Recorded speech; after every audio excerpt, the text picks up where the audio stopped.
কোথায় বিক্রি হলো? 3,19,000 টাকা। কি নাম ছিল এটা? রাজ ছিল, রাজশাহী রাজ। ধৈর্য তো ধরাই লাগবে ভাই, কিছু তো করার নেই, তাই না? আপনি মন থেকে তো ছাড়তেই হবে, কিছু করার নেই। অবশ্যই ছাড়তে হবে। আপনি কি এরকম বড় করে আরো পালন করেন? না, এটাই প্রথম জীবনের। আপনার সন্তানের মতো? যে সন্তানের মধ্যে একবারে। আপনার ছেলে মেয়ে কয়জন? 2 ছেলে 1 মেয়ে।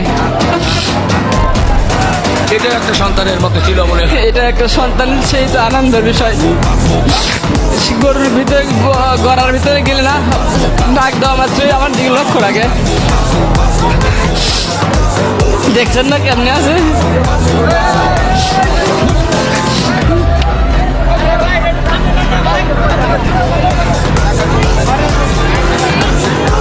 দর্শক, গরুর ব্যাপারী যেভাবে কান্না করছিল, আসলে সত্যি